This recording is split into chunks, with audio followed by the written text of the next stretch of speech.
പരിശുദ്ധ പരമമാ ദിവ്യകാരുണ്യമേ,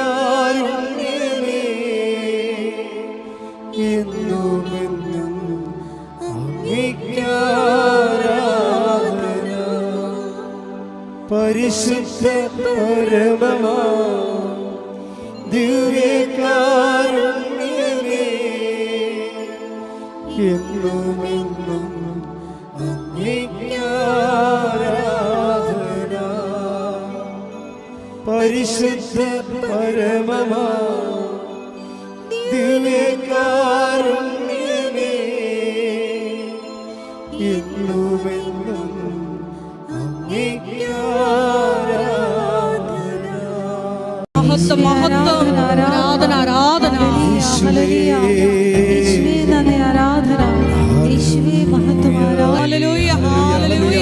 നാളിതുവരെ ഞങ്ങൾക്ക് ലഭിച്ച എല്ലാ കൃപകൾക്കും നന്ദി പറയുന്നു. ഹല്ലേലൂയ. മഹത്വം മഹത്വം ആരാധന ആരാധന. ഹല്ലേലൂയ. യേശുവേ നന്ദി, യേശുവേ ആരാധന. പരിശുദ്ധ പരമദിവ്യകാരുണ്യത്തിന് ആരാധനയും സ്തുതിയും പുകഴ്ചയും ഉണ്ടായിരിക്കട്ടെ. പരിശുദ്ധ പരമദിവ്യകാരുണ്യത്തിന് ആരാധനയും സ്തുതിയും പുകഴ്ചയും ഉണ്ടായിരിക്കട്ടെ. പരിശുദ്ധ പരമദിവ്യകാരുണ്യത്തിന് ആരാധനയും സ്തുതിയും പുകഴ്ചയും ഉണ്ടായിരിക്കട്ടെ. അമ്മേ പരിശുദ്ധ അമ്മേ, അമ്മേ പരിശുദ്ധ അമ്മേ, ദൈവമാതാവേ, 2004 ഡിസംബർ 7-ാം തീയതി ഉച്ച കഴിഞ്ഞ് 2:30 കൃപാസനത്തിൽ സംഭവിച്ച അമ്മയുടെ പ്രത്യക്ഷപ്പെടലിനെ കുറിച്ച് തിരുസഭയ്ക്ക് സമർപ്പിച്ചിരിക്കുന്ന പഠനരേഖകളുടെ വസ്തുനിഷ്ഠവും ദൈവശാസ്ത്ര വിധിപ്രകാരമുള്ളതുമായ അന്വേഷണ പഠനങ്ങൾ നടത്തി ആ പ്രത്യക്ഷപ്പെടലിലൂടെ പ്രകടമായ ദൈവമാതാവിന്റെ പ്രത്യേക കരുതലും സംരക്ഷണവും വെളിപ്പെടുത്തുന്ന പീഡിതരുടെ ആശ്വാസം പ്രവാചകന്മാരുടെ വാഗ്ദാനത്തിന്റെ പേടകവും പ്രപഞ്ച പ്രകൃതിയുടെ മാതാവുമായ പരിശുദ്ധ അമ്മയുടെ ഭക്തി തിരുസഭയിൽ കൂടുതൽ പ്രചരിച്ച് ജീവിതത്തിന്റെ ദുരിത അവസ്ഥകളിൽ അകപ്പെട്ടു കഴിയുന്ന അനേകായിരം മക്കൾക്ക് ദൈവത്തിന്റെ സാന്നിധ്യവും സന്ധിപ്പും കൂടുതൽ അനുഭവിക്കുക വഴി ആത്മീയ വിശുദ്ധിയും ദൈവശക്തിയും കൈവരിക്കുവാൻ ഞങ്ങളുടെ കുടുംബങ്ങളെ ഇടയാക്കണമേ. നമുക്ക് സ്തുതിച്ച് പ്രാർത്ഥിക്കാം. Hallelujah hallelujah hallelujah hallelujah. മഹത്വം മഹത്വം ആരാധന ആരാധന. Hallelujah hallelujah. എടുത്ത് പ്രാർത്ഥിക്കുന്ന എല്ലാ കുടുംബങ്ങളെയും വിശുദ്ധീകരിക്കണമേ എന്ന് പ്രാർത്ഥിക്കുന്നു, ശക്തീകരിക്കണമേ എന്ന് പ്രാർത്ഥിക്കുന്നു, സാക്ഷികളാക്കി ഉയർത്തണമേ എന്ന് പ്രാർത്ഥിക്കുന്നു. ഹല്ലേലൂയ. പരിശുദ്ധ പരമദിവ്യകാരുണ്യത്തിന് പരിശുദ്ധ പരമദിവ്യകാരുണ്യത്തിന് പരിശുദ്ധ പരമദിവ്യകാരുണ്യത്തിന് ആരാധനയും സ്തുതിയും പുകഴ്ചയും ഉണ്ടായിരിക്കട്ടെ. അമ്മേ പരിശുദ്ധ അമ്മേ, അമ്മേ പരിശുദ്ധ അമ്മേ, ഭൂസ്വർഗ്ഗലോകങ്ങളുടെ രാജ്ഞിയായ അങ്ങേക്ക് ഭൗമ സംരക്ഷണത്തിന് പ്രപഞ്ച പ്രകൃതിയെ തിരുസഭ പ്രതിഷ്ഠിക്കുന്ന ഈ പ്രത്യക്ഷീകരണം വഴി ഇടയാക്കണമേ. പരിശുദ്ധ അമ്മേ, ജപമാല മാതാവേ, സകല പ്രാർത്ഥനകളോട് ചേർത്ത് ഞങ്ങളിപ്പോൾ പ്രാർത്ഥിക്കുന്ന ഈ സമൂഹത്തിന്റെ പ്രത്യേക നിയോഗങ്ങൾ മൗനമായി നമ്മുടെ നിയോഗങ്ങൾ പരിശുദ്ധ അമ്മയുടെ മധ്യസ്ഥതയിൽ സമർപ്പിക്കാം. അമ്മയുടെ പ്രത്യക്ഷീകരണത്തിന്റെ ഈ അനുഗ്രഹവേളയിൽ ഞങ്ങൾക്ക് സാധിച്ചു തരുവാൻ കനിയണമേ. ആമേൻ. നമുക്ക് സ്തുതിച്ച് പ്രാർത്ഥിക്കാം.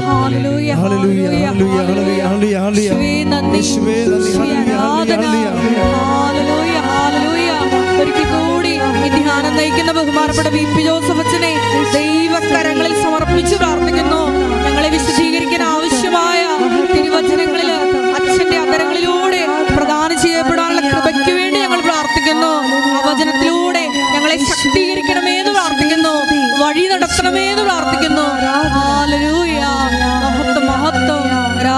ആരാധന.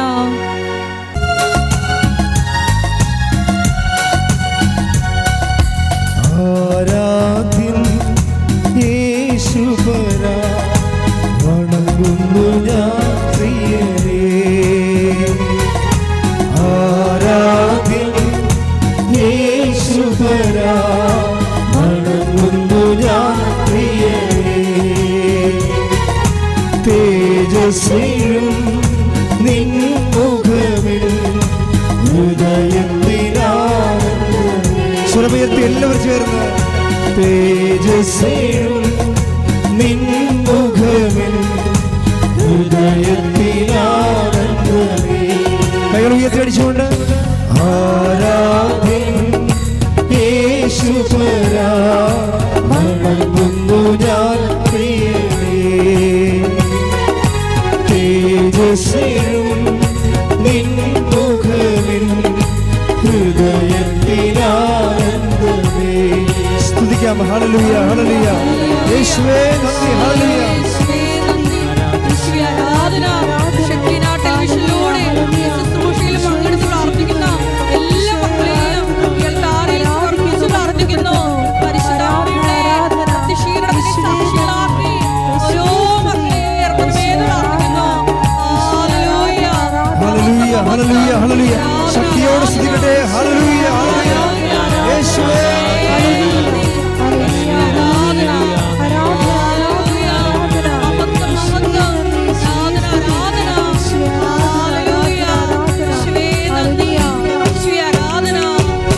സന്നിധിയിൽ വസിച്ചോട്ടെ, പാദങ്ങൾ ചുംബിച്ചോട്ടെ. സർവ്വത്തിൽ എല്ലാവരും സന്നിധിയിൽ വസിച്ചോട്ടെ, പാദങ്ങൾ ചുംബിച്ചോട്ടെ. ആരാധ്യൻ യേശുപരാ, വണങ്ങുന്നു ഞാൻ പ്രിയരേ. തേജസ്വിയും നിൻ മുഖമിൽ ഹൃദയത്തിനാനന്ദമേ. കൈകൾ ഉയർത്തി സ്തുതിക്കാം. Hallelujah, hallelujah, hallelujah. ആത്മാവേ അഭിഷേകമായി വരണമേ.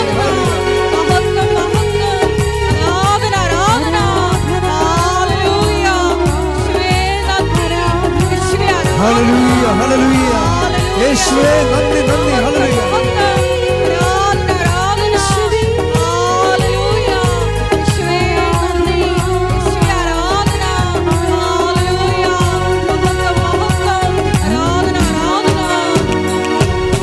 ആരാധ്യൻ യേശുപരാ, വണങ്ങുന്നു ഞാൻ പ്രിയരേ. തേജസ്വിയും നിൻ മുഖമിൽ ഹൃദയത്തിനാനന്ദമേ. ആരാധ്യൻ യേശുപരാ, ആരാധ്യൻ യേശുപരാ, വണങ്ങുന്നു ഞാൻ പ്രിയരേ. തേജസ്വിയും നിൻ മുഖമിൽ ഹൃദയത്തിനാനന്ദമേ. സ്തുതിക്കാം. Hallelujah, hallelujah, hallelujah. യേശുവേ ഹല്ലേലൂയ, ഹല്ലേലൂയ, ഹല്ലേലൂയ, ഹല്ലേലൂയ.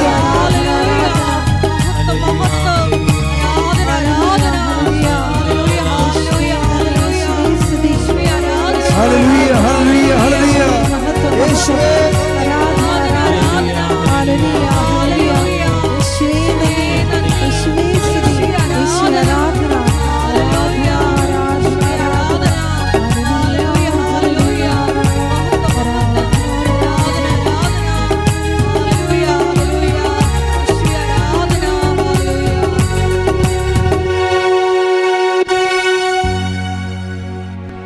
ഈശോയ്ക്ക് നന്ദി പറഞ്ഞുകൊണ്ട് കരങ്ങൾ ഹൃദയത്തോട് ചേർത്ത് പിടിച്ചുകൊണ്ട് ഈ ദിവസം ഈ ആലയത്തിലേക്ക് നമ്മളെ പേര് ചൊല്ലി വിളിച്ച അവിടുത്തെ സ്നേഹത്തിന് നന്ദി പറയാം. മരിയൻ ഉടമ്പടിയിലൂടെ ഞങ്ങളെ തന്നെ വിശുദ്ധീകരിക്കുവാനും ശക്തീകരിക്കുവാനും ദൈവപിതാവിനാൽ ഞങ്ങളെ പ്രത്യേകമായി തിരഞ്ഞെടുത്തതിന് നന്ദി പറയുന്നു. ദിവ്യകാരുണ്യനാഥ, ഓരോ നിമിഷവും നിന്റെ മഹത്വത്തിനായി ജീവിക്കുവാൻ ഞങ്ങളെ ഈ ആരാധനയിലൂടെ അഭിഷേകം ചെയ്യണമേ എന്ന് പ്രാർത്ഥിക്കുന്നു. ഒരു നിമിഷം നമുക്ക് കരങ്ങൾ ഉയർത്തി സ്തുതിക്കാം. ഹല്ലേലൂയ, മഹത്വം മഹത്വം, ആരാധന ആരാധന, ഹല്ലേലൂയ ആരാധന, ഹല്ലേലൂയ മഹത്വം മഹത്വം. ആരാധന ബാലകമാരത്തും ജീവന്റെ തിരുഭോജ്യമേ.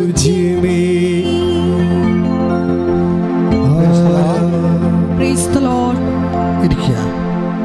ഉടമ്പടി ധ്യാനത്തെ അല്ലെങ്കിൽ ഉടമ്പടി പദ്ധതിയുടെ പ്രയോഗങ്ങളെ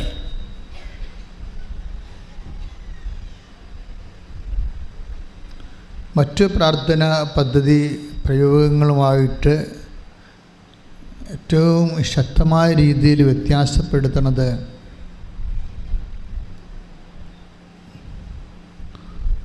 നമുക്കറിയാം, അതിൻ്റെ പ്രസൻസ്. ഇത് ഈ ദിവസങ്ങളിലൊക്കെ മനുഷ്യർ കൂടുതൽ പറയുന്നതാണ് പ്രസൻസ്. ദൈവത്തിൻ്റെ സാന്നിധ്യം നമ്മുടെ ജീവിതത്തിൻ്റെ എല്ലാ മണ്ഡലങ്ങളിലും വ്യത്യസ്തമായ കാഴ്ചയിലൂടെ,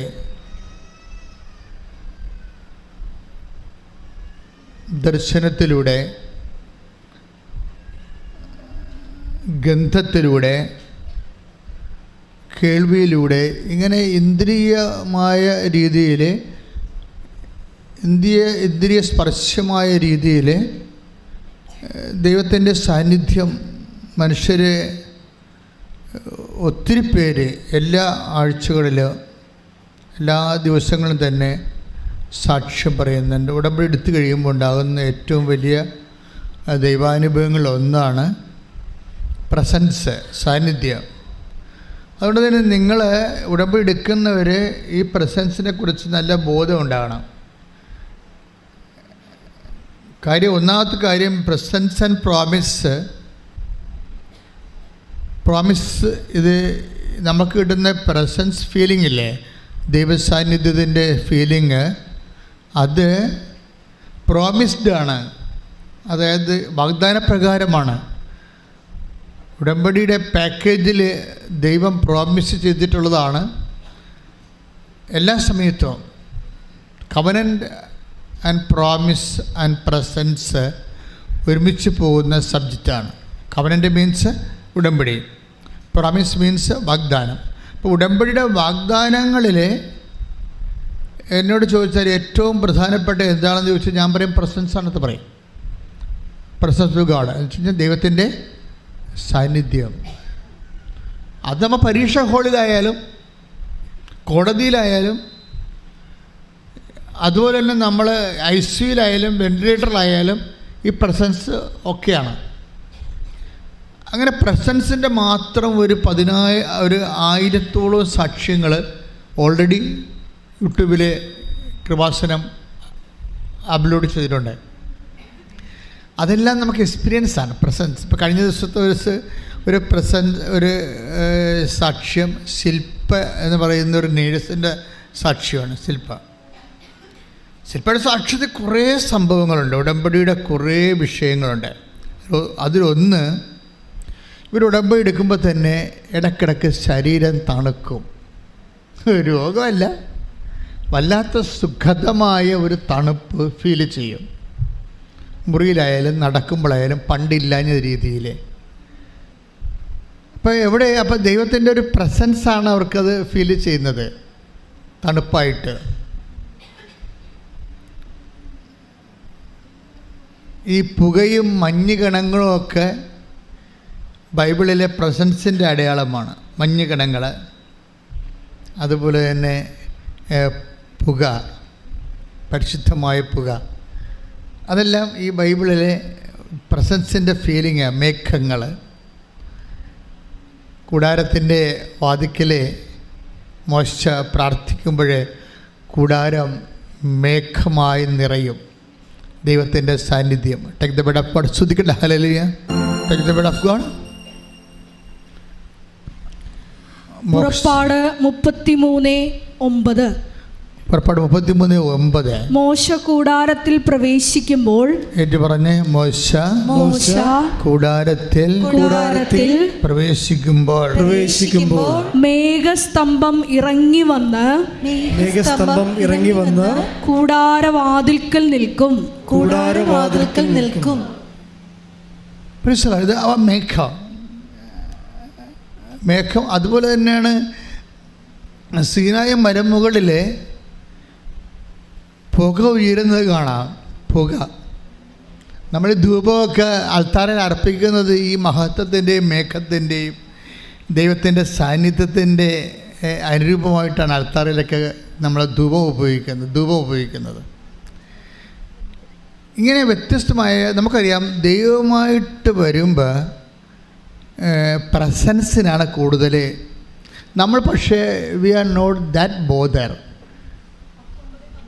ഇപ്പം അപ്പത്തിൻ്റെ വിഷയം, അതായത് അൽത്താറയിൽ തന്നെ ഈശോ അപ്പത്തെക്കുറിച്ച് എന്താ പറഞ്ഞത്? ഞാനാണെന്നാണ് പറഞ്ഞത്. അല്ലാതെ ഈ അപ്പം കാണുമ്പോൾ എന്നെപ്പോലെ ഇരിക്കുമെന്നല്ല പറഞ്ഞത്. Do this in memory of my.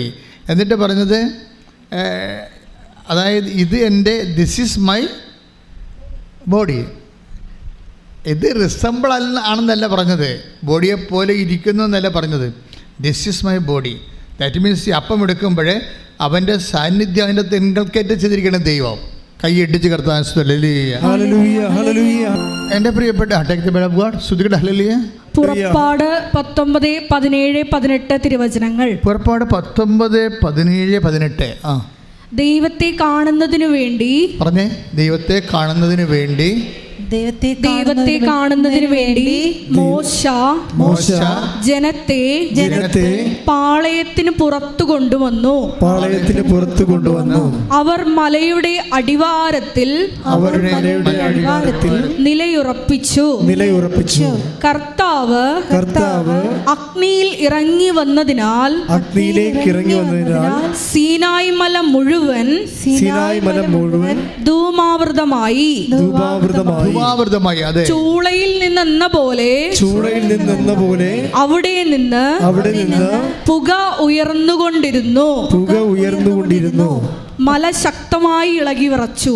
അതായത് മേഘം, പുക, മഞ്ഞ് ഇതെല്ലാം സാന്നിധ്യമാണ്. നമ്മൾ ഇതിനെക്കുറിച്ച് കൂടുതൽ ബോധവാന്മാരാണ്. ഇപ്പം ശില്പ പറഞ്ഞില്ലേ എനിക്ക് തണുക്കണ പോലെ തോന്നിയെന്ന്. അപ്പോൾ ഇടയ്ക്കിടയ്ക്ക് ദൈവത്തിൻ്റെ തണുവ് ഇങ്ങനെ അനുഭവിച്ചുകൊണ്ടിരിക്കാം. ഓരോരുത്തർക്കും ഓരോ രീതികളാണ്. ചിലക്കിങ്ങനെ സുഗന്ധം വന്നുകൊണ്ടിരിക്കാം, ചിലക്ക് സ്വപ്നം കണ്ടുകൊണ്ടിരിക്കാം. ഇപ്പം ശില്പയുടെ തന്നെ സാക്ഷ്യത്തിൽ വേറൊരു സംഭവമുണ്ട്. അവളിങ്ങനെ പ്രാർത്ഥിക്കുമ്പോൾ കുരിശുരൂപം കുലുങ്ങും. ഭിത്തിയിൽ കിടന്ന കുരിശുരൂപം ഇങ്ങനെ വിറക്കും. അപ്പോൾ ശില്പ സന്നദ്ധം വിചാരിക്കും, കർത്താവേ പീഡനമാണല്ലേ എന്ന് ചോദിക്കും. പീഡനമാണല്ലേ ഇനി വരാൻ പോണത്? പീഡനം. അതെങ്ങനെ മെസ്സേജാണത്. ഈ കാലത്തൊക്കെ മനുഷ്യൻ്റെ ദൈവാനുഭവങ്ങളെന്നൊക്കെ പറഞ്ഞത് സൂക്ഷ്മജീവികളെന്ന് ഞാൻ പറയണത് ബാക്ടീരിയയും അമീബയും അല്ല, ആധ്യാത്മികതയിൽ സൂക്ഷ്മതയുള്ളവരെ. നീ ദേവാലയത്തിലേക്ക് പ്രവേശിക്കുമ്പോൾ സുഭാഷിതം 5 പറയത്തില്ലേ, സൂക്ഷ്മതയുള്ളവനായിരിക്കണം. അത് ഉടമ്പടിയിലേക്ക് പ്രവേശിക്കുമ്പോഴും അങ്ങനെ തന്നെയാണ്, ഒരു സൂക്ഷ്മത വേണം. അല്ലാതെ വന്ന പോലെ ഉടമ്പ് എടുക്കാൻ വന്ന ആ മൈൻഡ് സെറ്റിൽ വരരുത്. ഉടമ്പ് എടുത്തിട്ട് പോകുമ്പോൾ പിന്നെ ഏത് സമയത്തും ദൈവത്തെ നിങ്ങൾക്ക് ഫീൽ ചെയ്യാൻ പറ്റും. Take the bed of God. സുഭാഷിതം. ദേവാലയത്തിലേക്ക് പ്രവേശിക്കുമ്പോൾ ശ്രുതിക്കട്ടെ. സഭാപ്രസംഗകൻ 5:1. സഭാപ്രസംഗം 5:1. ദേവാലയത്തിലേക്ക് പോകുമ്പോൾ സൂക്ഷ്മതയുള്ളവനായിരിക്കുക. ശ്രദ്ധിച്ചു കേൾക്കാൻ അടുത്ത് ചെല്ലുന്നതാണ് വിഡ്ഢിയുടെ ബലിയർപ്പണത്തേക്കാൾ ഉത്തമം.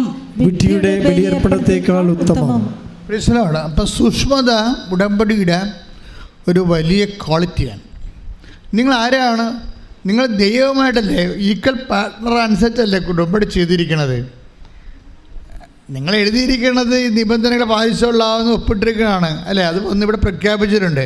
പക്ഷേ വാട്ട് ഈസ് ആക്ച്വലി ഹാപ്പൻ, നിങ്ങളുടെ തരക്കാരല്ലാത്ത ഒരാളുമായിട്ട് നിങ്ങൾ ഈക്വൽ പാർട്ട്ണറുമായിട്ട് നിങ്ങൾ ഒരു കരാറിൽ ഏർപ്പെട്ടിരിക്കുകയാണ്. മനസ്സിലായില്ലേ?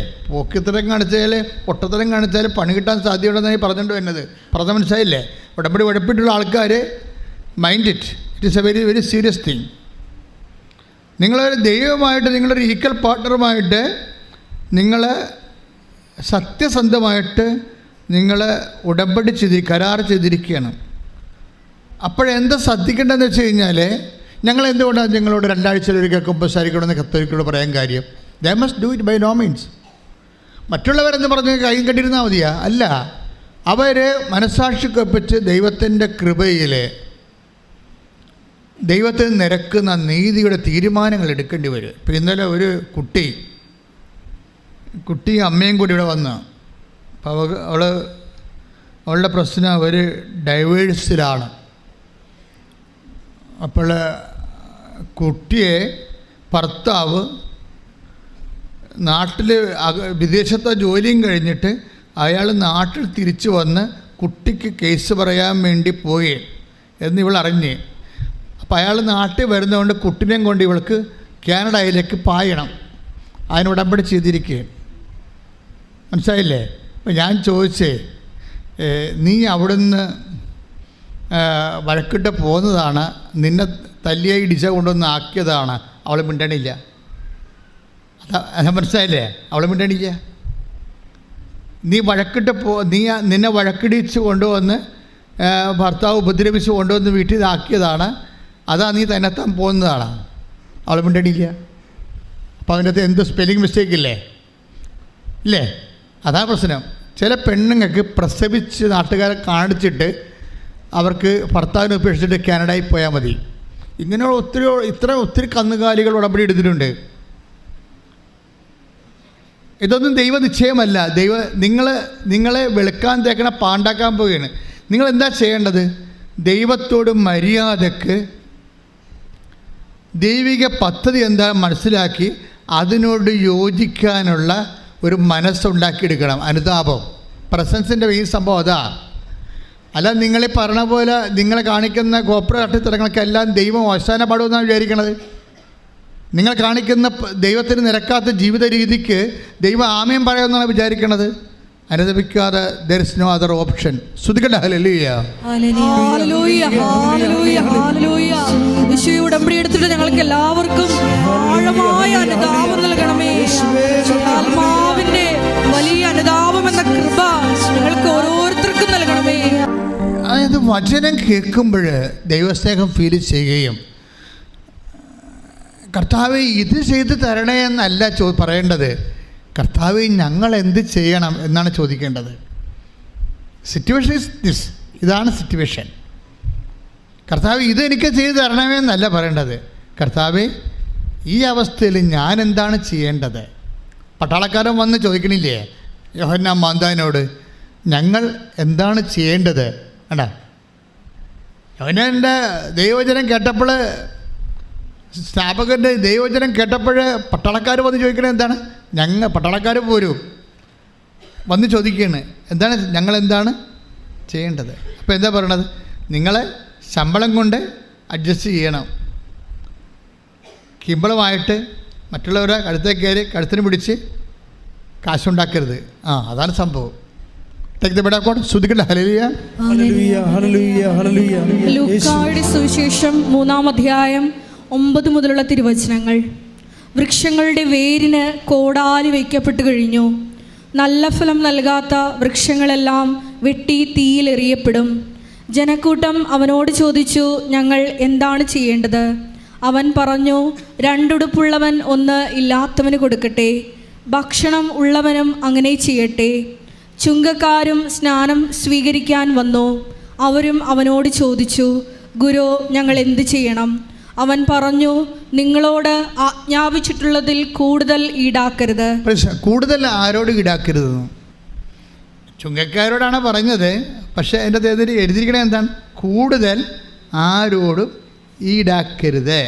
ഒന്ന് പറഞ്ഞേ, കൂടുതൽ ആരോടും ഈടാക്കരുത്. ഒന്നുകൂടി പറഞ്ഞേ, കൂടുതൽ ആരോടും ഈടാക്കരുത്. ആരോടും ഒന്നുള്ള സ്ഥലത്ത് എന്തെല്ലാം വരാം. ആരോടാകാം? അപ്പനോടാകാം. കൂടുതൽ ഈടാക്കരുതെന്ന് മനസ്സിലായില്ലേ? കൂടുതൽ ആരോടും അമ്മയോടാകാം, ഭാര്യയോടാകാം.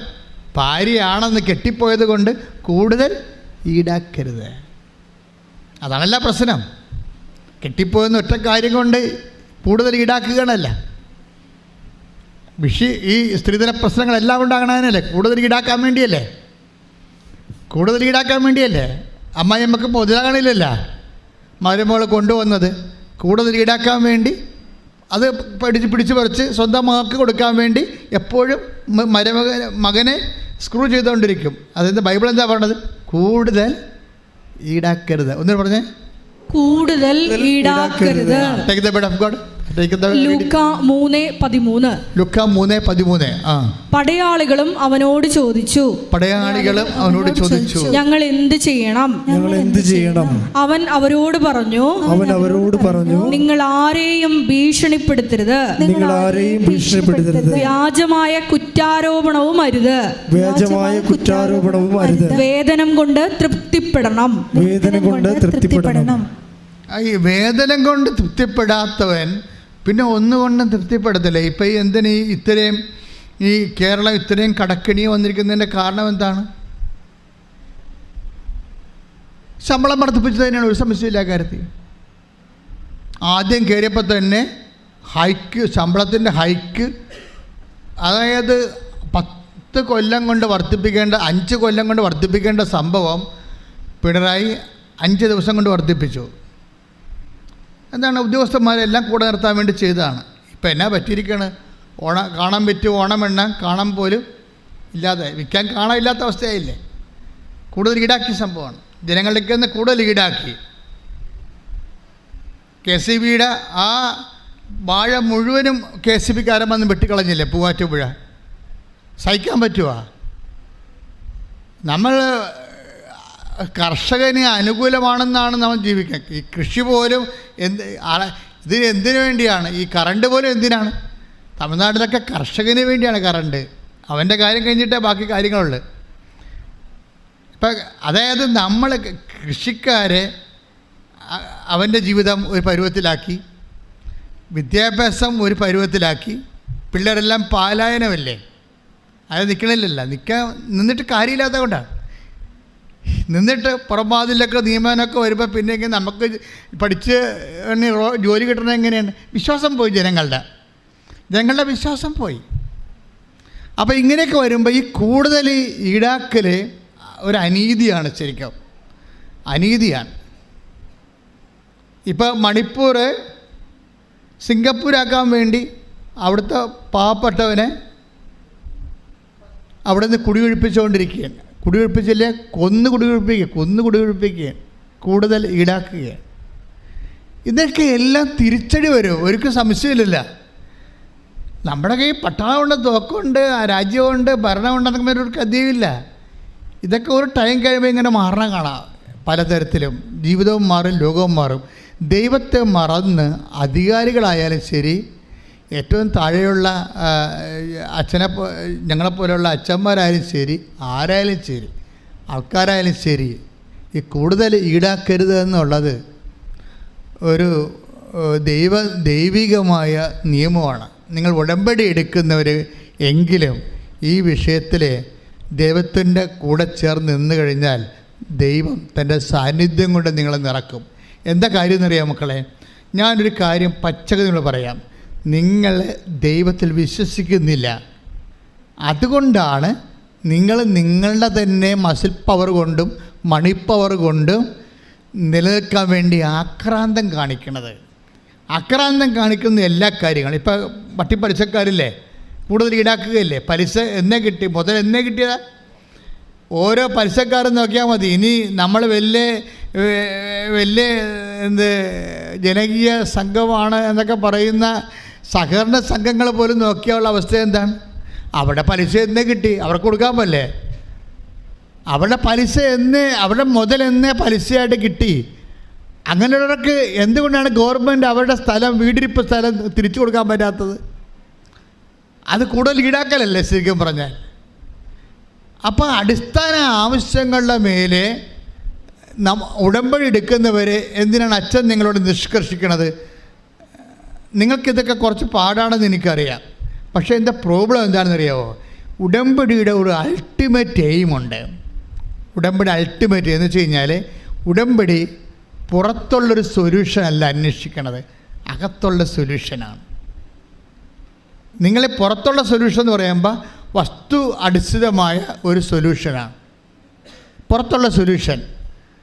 ഉടമ്പടിയിൽ വരുന്നത് പുറത്തുള്ള സൊല്യൂഷൻ അല്ല, എക്സ്റ്റേണൽ സൊല്യൂഷൻ അല്ല, ഇൻറ്റേണൽ സൊല്യൂഷനാണ്. എന്താ അങ്ങനെ പറയണത്? ഇത് വെരി സീരിയസ് തിങ്. ഉടമ്പടി ഒരു ബാഹ്യമായ പരിഹാരം അല്ല ലക്ഷ്യം വെക്കുന്നത്, ആന്തരിക പരിഹാരമാണ്. ഈ ആന്തരിക പരിഹാരം എന്ന് പറഞ്ഞാൽ എന്താണ്? ഇപ്പോൾ ഉദാഹരണത്തിന് അപ്പോസ്തലന്മാർ ഇപ്പോൾ 11:21 എടുത്തേ. 21:6 ശ്രദ്ധിക്കട്ടെ. യോഹന്നാൻ 21:6 അവൻ പറഞ്ഞു വള്ളത്തിന്റെ വലതുവശത്ത് വലയിടുക, അപ്പോൾ നിങ്ങൾക്ക് കിട്ടും, ലഭിക്കും. എന്താ അവൻ പറഞ്ഞ സൊല്യൂഷനാണ്, ഒരു സൊല്യൂഷനാണ്. അവൻ എന്താ പറഞ്ഞത്? നിങ്ങൾ പറഞ്ഞേ. വള്ളത്തിന്റെ വലതുവശത്ത് വലയിടുക ഒരു സൊല്യൂഷനല്ലേ, പുറത്തുള്ള സൊല്യൂഷനാണ്. വള്ളത്തിൻ്റെ വലതുവശത്ത് വലയിടുക എന്ന് വെച്ച് കഴിഞ്ഞാൽ ഒരു സൊല്യൂഷനാണ്, ഒരു പരിഹാരമാണ്. എന്തിൻ്റെ? പുറത്തുള്ള പരിഹാരമാണ്. പക്ഷെ പുറത്തുള്ള പരിഹാരം അല്ലെന്ന് അവനെ അറിയാം. പുറത്തുള്ള ഈ പരിഹാരമല്ല എന്നറിയാം. എന്താ കാര്യം വെച്ച് കഴിഞ്ഞാൽ, വള്ളത്തിൻ്റെ വലതുവശത്ത് വല ഇറക്കുമ്പോഴേ അവിടെയുള്ള മത്സ്യങ്ങൾ അവിടെ വള്ളത്തെ കിട്ടുന്നതല്ല അവിടുത്തെ ലക്ഷ്യം. അത് നിങ്ങൾ വളരെ ശ്രദ്ധിച്ച് മനസ്സിലാക്കണം. അപ്പം അതിന് മനസ്സിലാക്കണമെങ്കിൽ 21:5 വായിക്കണം. യോഹന്നാൻ 21:5 വായിച്ച് ശ്രദ്ധിക്കട്ടെ. യേശു അവരോട് ചോദിച്ചു, കുഞ്ഞുങ്ങളെ, നിങ്ങളുടെ അടുക്കൽ മീൻ വല്ലതുമുണ്ടോ? എന്താ പ്രശ്നം? മീൻ വല്ലതും ഉണ്ടോ എന്ന് ചോദിച്ചു കഴിഞ്ഞാൽ അവിടുത്തെ അർത്ഥം മീൻ വല്ലതും ഉണ്ടോ എന്നാണ്. ഇവിടുത്തെ അർത്ഥം എന്താണ്? ഒരു അപ്പനും അമ്മയോടും പറയുകയാണ്, 3 പെൺമക്കളുണ്ട്, മൂത്തവനെ കെട്ടിക്കാൻ കാശുണ്ടോ? അതാണ് ചോദ്യം. അത് ചോദ്യമാണ്. ബൈബിളിൻ്റെയൊക്കെ പ്രശ്നം വെച്ച് കഴിഞ്ഞാൽ ഇത് എല്ലാ കാലത്തേക്കും എഴുതിയിരിക്കണമല്ലേ, എല്ലാ കാലത്തേക്കും എല്ലാ മനുഷ്യൻ്റെയും വിഷയമാണ് അഭിസംബോധന ചെയ്യണത്. അപ്പോൾ നിങ്ങളോട് ചോദിക്കുകയാണ്, നിങ്ങൾ ഓഫർ ലെറ്റർ വന്ന് വിസാക്ക് നിങ്ങളുടെ ഈ കാശുണ്ടോ എന്ന് ചോദിക്കുകയാണ്. അതാ പ്രശ്നം. അപ്പോൾ നിങ്ങളെന്താ പറയണത്? വീടിരിപ്പ് സ്ഥലം ഉണ്ടെന്നാണ് പറയണത്. അതിന് എത്ര ഓഹരിയുണ്ട്? അതിന് 3-4 ഓഹരിയുണ്ട്. അതെല്ലാം ഇങ്ങനെ വിറ്റിട്ട് എങ്ങനെ ഇവർക്ക് കൊടുക്കണം, ഒരാൾക്ക് കൊടുക്കണത്? അപ്പനും അമ്മയും കുഴങ്ങിയേ. വീടിരിപ്പ് സ്ഥലം വിൽക്കാവുന്നതാണ്. അപ്പനും അമ്മയോടും മൂത്ത മോൾ പറയണം കാനഡയിൽ പോകാൻ, ഞാൻ പോയാൽ എല്ലാവരും രക്ഷപ്പെടുത്താവുന്നതാണ്.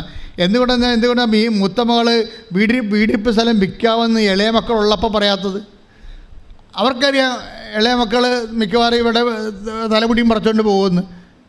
നിങ്ങൾക്ക് വേണ്ടി ഉടമ്പടി, നിങ്ങൾക്ക് വേണ്ടി വീട് സ്ഥലം വിറ്റ് നിങ്ങളെ കാനഡയിൽ വിട്ടാൽ നിങ്ങൾ അവിടെ പോയി ജോലി കെട്ടിയിരിക്കുമ്പോൾ ഇവരൊക്കെ കണ്ണടച്ച് കൈയും കാണിച്ച് നിങ്ങൾ കണ്ടവരുടെ പുറകെ പോകുകഴിഞ്ഞാൽ വീട് സ്ഥലം ഞങ്ങൾ ബാങ്കുകാരെ കൊണ്ട് ജപ്റ്റ് ചെയ്താൽ ഞങ്ങൾ ആ അടുത്ത് എവിടെ പോയി കിടക്കും, വഴി ആധാരമാകത്തല്ലേ എന്ന് ചോദിക്കാൻ അവിടെ ഇളയത്തങ്ങൾ ഇല്ലാത്ത സമയത്ത് മാത്രമേ ഇവിടെ ചോദിക്കത്തുള്ളൂ. അതാണ് പ്രശ്നം.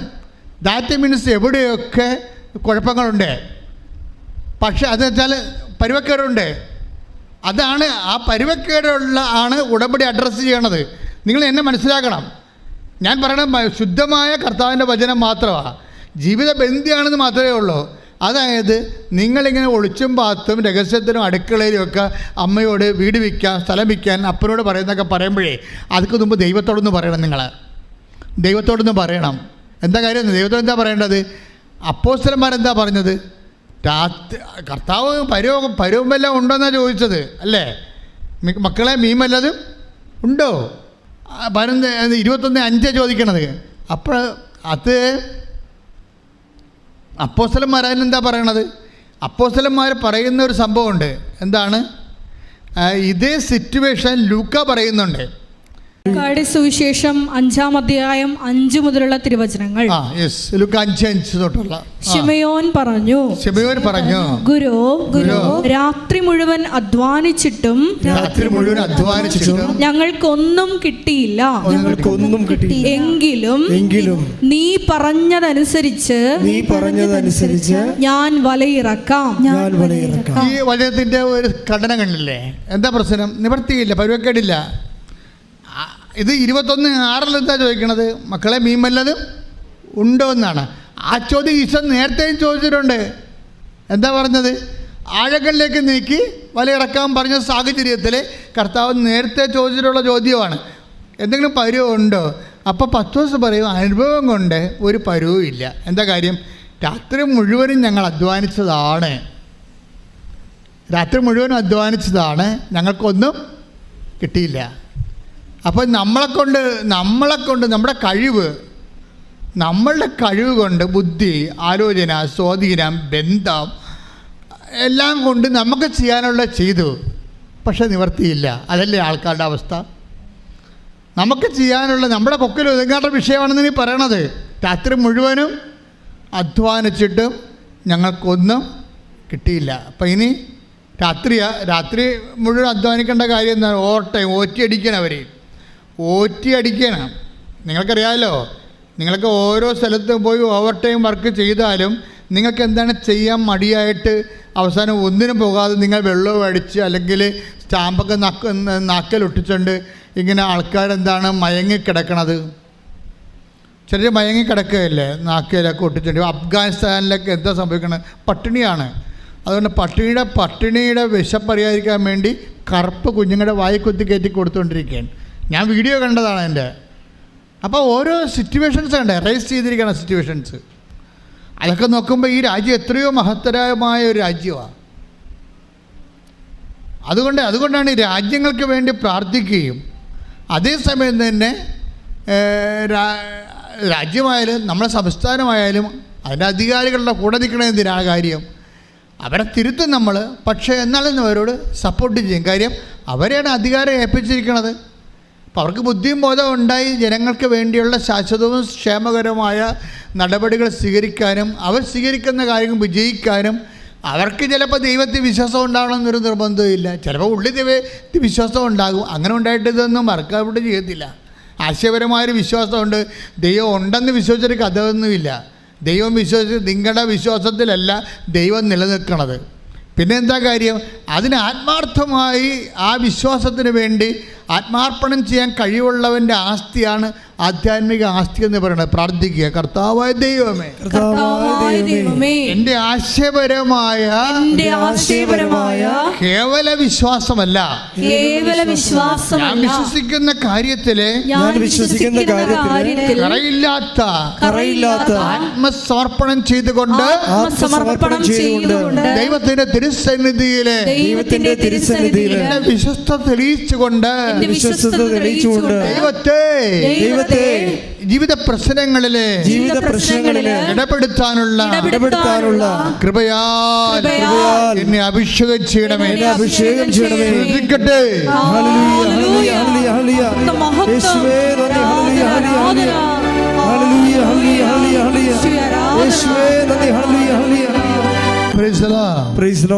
എൻ്റെ മക്കളെ, നമ്മുടെ ഈ ഉടമ്പടിയുടെ വിഷയമെന്ന് പറയണത് ശരിക്കും നമുക്ക് വായിക്കുമ്പോൾ മനസ്സിലാകും, കേൾക്കുമ്പോൾ മനസ്സിലാകും. പ്രസൻസ് ആണ് കേട്ടോ. പ്രസൻസ്. ക്ലയോഫാസ് ഈ പ്രസൻസിൽ നിന്ന് പോരുകയാണ്, കാൽവരിയിൽ നിന്ന് പോരുകയാണ്, കർത്താവിൻ്റെ സാന്നിധ്യത്തിൽ നിന്ന് പോരുകയാണ്.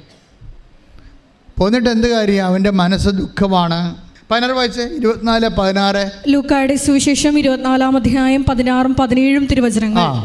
എന്നാൽ അവനെ തിരിച്ചറിയാൻ കഴിയാത്ത വിധം അവരുടെ കണ്ണുകൾ മൂടപ്പെട്ടിരുന്നു. എന്നാൽ അവനെ, അതായത് കൂടെ നടക്കുന്ന ഈശോയെ അവനെ തിരിച്ചറിയാൻ കഴിയാത്ത വിധം അവരുടെ കണ്ണുകൾ മൂടപ്പെട്ടിരുന്നു. അപ്പൊ പ്രസൻസ് ഉണ്ട്, പക്ഷെ നമ്മുടെ കണ്ണും മൂടപ്പെട്ടിരിക്കുകയാണ്. കണ്ണു മൂടപ്പെടാൻ കാര്യം എന്താണ്? ദുഃഖങ്ങൾ കൊണ്ട് കണ്ണുമുടപ്പെടാം. ഇതൊക്കെ നമ്മുടെ കർത്താവിന് കൂടെ ഉണ്ട്, പക്ഷേ കാണാൻ പാടില്ല, കണ്ണുമുടപ്പെട്ടിരിക്കുകയാണ്.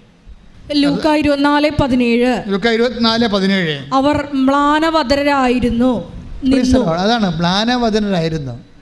മ്ലാനവദനരായി കഴിഞ്ഞാൽ ഇപ്പം നിങ്ങൾ തന്നെ നമുക്ക് ആൾക്കാർ മ്ലാനവദന അല്ലേ, മ്ലാനവദനരായി കഴിഞ്ഞാൽ കണ്ണും പുടപ്പെടാൻ പറ്റും. തിരിച്ചറിയാൻ പാടാണ് കർത്താവിനെ. അപ്പം ആദ്യം തന്നെ ഉടമ്പടി എടുക്കുമ്പോൾ തന്നെ ഈ മ്ലാനവദനം മാറ്റാൻ നോക്കണം. നിങ്ങളെന്താണ് ഉടമ്പടി എടുത്തു കഴിഞ്ഞും ആ മറ്റേ മ്ലാനവദനായിട്ട് തന്നെ ആൾക്കാർ പോകും. അവർ ഉടമ്പടി എടുത്തിട്ടില്ല. ഉടമ്പടി എടുക്കാൻ വരുമ്പോൾ ഓക്കെ, നിങ്ങൾ മ്ലാനവദനായിരുന്നോ, ഒരു കുഴപ്പമില്ല. പക്ഷേ ഉടമ്പടി എടുത്തു കഴിഞ്ഞ ചില ആൾക്കാർ എന്ത് ആശ്വാസത്തോടെയാണ് പോണത്, എന്താണ്, ഞാൻ മാതാവിനെ ഏൽപ്പിച്ചു, ഇനി പ്രശ്നമില്ല, ഇനി അമ്മ നോക്കിക്കൊള്ളൂ. ചില കാണ്ടാമൃഗങ്ങൾ ഉടമ്പടി എടുത്തു കഴിഞ്ഞ് മ്ലാനവദനായി പോകും. ദാറ്റ് മീൻസ് അവർ കൃപാസനത്തിൽ സ്ഥലം നശിപ്പിക്കാൻ വന്നിട്ടുള്ള പേപ്പട്ടികളാണ്. ഒരു കഥയുമില്ല, വെറുതെ വായി നോക്കികൾ. എന്തിനു വന്നു നിങ്ങൾ? ഉടമ്പടി എടുത്തു കഴിഞ്ഞ് നിങ്ങൾ എന്തിനും മ്ലാനവദനായി പോകുന്നു? അത് കാരണം നിങ്ങൾ ഉടമ്പടി എടുത്തിട്ടില്ലെന്ന് അർത്ഥം. നിങ്ങൾ ഏൽപ്പിച്ചിട്ടില്ലല്ല. നിങ്ങൾ ഏതാണ്ട് അപേക്ഷ കത്ത് കൊണ്ട് അവിടെയൊക്കെ എഴുതിയിട്ടിട്ട് പോവുകയല്ലേ. അതുകൊണ്ടാണ് നിങ്ങൾ ഇങ്ങനെ പട്ടിമുള്ളിയും മോത പോലെ ഇരിക്കേണ്ട കാര്യം. അതാ, നിങ്ങൾ ദൈവത്തെ ഏൽപ്പിച്ചിട്ടില്ല. ദൈവത്തെ ഏൽപ്പിച്ചിട്ടുള്ളവൻ സന്തോഷമായിട്ട് ഇവിടുന്ന് പോകത്തുള്ളൂ. അതാണ് പ്രശ്നം. ദൈവത്തെ നിങ്ങൾ ആത്മശോധന ചെയ്യണം. ശരിക്കും നിങ്ങൾ ഉടമ്പടി എടുത്തോ? അതാ അവിടെ ഏതാണ്ടൊക്കെ ക്ലാസ്സെല്ലാം കേട്ടിട്ട് ഇവിടെ വന്ന് കന്യാസ്ത്രീയോട് ചോദിക്കും, ആ ഉടമ്പടി തൈലം എന്താണ് ചെയ്യേണ്ടത്? എന്നോടാണ് ചോദിച്ചാൽ ഞാൻ പറഞ്ഞു, മകളെ മുതുകത്ത് പെട്ടിക്കൊണ്ട് കുളിക്കാൻ പോകുന്ന തണുക്കുക, അല്ല പിന്നെ എന്ത് ചെയ്യാനാ? ഉടമ്പടി ക്ലാസ് എല്ലാം കഴിഞ്ഞേച്ചും വന്ന് കന്യാസ്ത്രീയോട് ചോദിക്കുകയാണ്, ആ ഉടമ്പടി തൈലം എന്താണ് ചെയ്യേണ്ടത്? മൊത്തം കോരി തലക്ക് വെച്ച് തളം വെച്ചോണ്ട് ചെമ്പരത്തി വെച്ചോണ്ട് തെക്ക് വടക്ക് നടക്കും. നീ ബുദ്ധിയും ബോധമില്ലാത്ത ക്ലാസ് ആയിട്ട് അവിടെ പോയിരുന്ന് ഉറങ്ങുകയായിരുന്നു. അതാണ് പ്രശ്നം. നിങ്ങൾക്കറിയാമല്ലോ, ഇനിയെങ്കിലും നിങ്ങളെ അഭ്യാസം നിർത്തണം. കാര്യം വെച്ച് കഴിഞ്ഞാൽ 10,000 ലക്ഷങ്ങൾ ഉടമ്പടി എടുത്ത് അനുഭവം പ്രാപിച്ചവർ ലോകത്തിലുണ്ടിപ്പോൾ. ഞങ്ങൾക്ക് ആദ്യം ഇതൊക്കെ അമ്മ തരുമ്പോൾ എനിക്ക് ഭയങ്കര പേടിയായിരുന്നു. ഇതൊക്കെ തെളിയിക്കാൻ എന്താ മാർഗമെന്ന്. ഇപ്പോഴെന്താ എല്ലാ ദിവസവും തെളിവല്ലേ. വഴിയെ പോണവർ പോലും ഉടമ്പടി എടുത്തിട്ട് വലിയ വായിൽ സാക്ഷ്യം പറഞ്ഞുകൊണ്ട് പോകുമ്പോൾ കാണുമ്പോൾ നമ്മൾ ഞെട്ടി ഗണിച്ചിരിക്കും.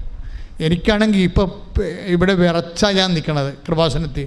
എന്താ എന്നുവെച്ചാൽ എത്ര മനുഷ്യരാണ് സീറോയിൽ തളർന്ന് തീർന്നു വന്ന് എല്ലാവരും എഴുതി തള്ളിയ മനുഷ്യർ കർത്താവിൻ്റെ ഇന്ന് ആശ്വാസവും സൗഖ്യവും ശക്തിയും പ്രാപിച്ച് സർവോപരി ദൈവത്തിൻ്റെ സാന്നിധ്യം പ്രാപിച്ചുകൊണ്ട് സുവിശേഷത്തിൻ്റെ സാക്ഷിയായി നിൽക്കണത്. ഇപ്പം ഈ വേള ഞാൻ ശില്പയെക്കുറിച്ച് തോന്നില്ലേ, ശില്പ എന്താ പറഞ്ഞത്? അപ്പോൾ കർത്താവേ ഇനിയും എനിക്ക് പീഡാസകരമാണോ അല്ലേ എന്ന് പറഞ്ഞിട്ട് എന്താ ഇവളെന്താണ് അതുകൊണ്ട് പീഡാസകരമാണെന്ന് പറഞ്ഞു മ്ലാനവദനായിട്ട് നടക്കാത്തത്? അവളെ ഉടമ്പടി കൃത്യമായിട്ട് നടക്കണത്. അവൾക്ക് പീഡാസകരണം കുരിശുരൂപം കുലുങ്ങി, അവിടെ മുമ്പ് പ്രാർത്ഥിക്കുമ്പോൾ കുരിശുരൂപം കുലുങ്ങി. അപ്പോൾ പരിശുദ്ധാത്മാവ് ഉള്ളിൽ നിന്ന് അവളോട് പറഞ്ഞു, പീഡാസകനാണ് മളെ വരുന്നത്, നീ പ്രാർത്ഥിച്ചത് വിഷയം വേറെ ആണെങ്കിലും വരണത് പീഡാസകനമാണെന്ന് പറഞ്ഞ്. പീഡാസകനാണെന്നപ്പോൾ നമ്മുടെ ഉടമ്പടിക്കണ പീഡാസകനം മാറാനല്ലേ. പക്ഷേ അവൾക്ക് എന്നാ പറ്റി? അവൾക്ക് ഈ പ്രസൻസ് ഫീൽ ചെയ്യുന്നുണ്ടേ. അത് കാരണം ഉള്ളിൻ്റെ ഉള്ളിൽ ഭയങ്കര ധൈര്യമാണ്. പീഡാസകനമായാലും ഞാൻ എൻ്റെ കർത്താവിൻ്റെ കൂടെ അതിനെ കാണാൻ വേണ്ടി ഞാൻ സമയം കുറിച്ചിട്ടുണ്ടെന്നാ പറയണത്. അത്രയും ധൈര്യമാണ് അവൾക്ക്. എന്നെ സംഭവിച്ചത്, അവൾ അത്രയും നാൾ പഠിപ്പിച്ചുകൊണ്ടിരുന്ന സ്പോൺസർ കാര്യം മാറി. അതാണ് സംഭവം. പിറ്റേ ദിവസം ഈ കുരിശുരൂപം കുലുങ്ങി കഴിഞ്ഞ് അവൾ ഇത്രയും നാൾ വിദേശ രാജ്യത്ത് ജോലി ചെയ്യാൻ വേണ്ടി പോകാൻ വേണ്ടി പൈസ കൊടുക്കാവുന്ന സ്പോൺസർ അത് പറ്റത്തില്ലെന്ന് പറഞ്ഞു. പിന്നെ ഇതിനേക്കാൾ വലിയ പീഡാസനം അവൾക്ക് എന്താ ഉണ്ട്, തീർന്നു. പക്ഷെ അതേ സമയത്ത് എന്തറിയാവാ, നിങ്ങൾ ഓർക്കണം, നിങ്ങളെ ഒന്നുറങ്ങിയാൽ നേരം വെളുക്കത്തില്ലെന്ന് ഞാൻ എപ്പോഴും പറയും. ഒന്ന് കുലുങ്ങിയെന്നും പറഞ്ഞുകൊണ്ട് ഒരു പീഡാസകന് ഉടമ്പടി വന്നെന്നും പറഞ്ഞുകൊണ്ട് ചില ബുദ്ധിയും ബോധവും ഇല്ലാത്ത ആൾക്കാർ ഉടമ്പടി തളർത്തിക്കളയും. അത് മണ്ടത്തരവാ. കാര്യം വെച്ച് കഴിഞ്ഞാൽ ദൈവം ആരെയും കണ്ടുകൊണ്ടല്ല നിന്നെ സൃഷ്ടിച്ചതെന്ന് കർത്താവ് മുഖത്ത് നോക്കി നേരിട്ട് പറയാൻ വേണ്ടിയാണ് മനുഷ്യാവതാരം ചെയ്തിരിക്കണം. അറിയാമോ നിങ്ങൾക്കറിയാവോ ഞാൻ പറയണത്? നമ്മളെ കണ്ടത് സ്വന്തം അപ്പനെപ്പോലും കണ്ടുകൊണ്ടല്ല നിന്നെ സൃഷ്ടിച്ചതെന്ന് നിന്നോട് മുഖത്ത് നോക്കി പറയാൻ വേണ്ടിയാണ് അവൻ മനുഷ്യാവതാരം ചെയ്തിരിക്കുന്നത്. അതാണ് അവൻ്റെ സ്നേഹം. കൈയിട്ടിച്ച് കർത്താവിനോട് ഡൽഹി.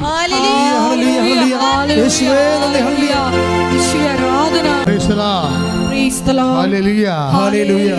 യേശുവേ സ്തോത്രം. യേശുവേ സ്തോത്രം. യേശുവേ നന്ദി. യേശുവേ നന്ദി. യേശുവേ ആരാധന. യേശുവേ ആരാധന. അപ്പൊ എന്തെങ്കിലും തരത്തിലൊരു തകർച്ച ഇടക്കാലത്തിലുണ്ടായാൽ എൻ്റെ മക്കൾ അതിനെ അതിജീവിക്കണം. അപ്പം തന്നെ നിങ്ങൾ ഉടമ്പടി നിർത്തി, പരസഹായവും നിർത്തി, സുവിശേഷപേരം നിർത്തി, ചുരുണ്ട് കൂടി മുമ്പത്തെ കഷ്ടമായിട്ട് മാറരുത്.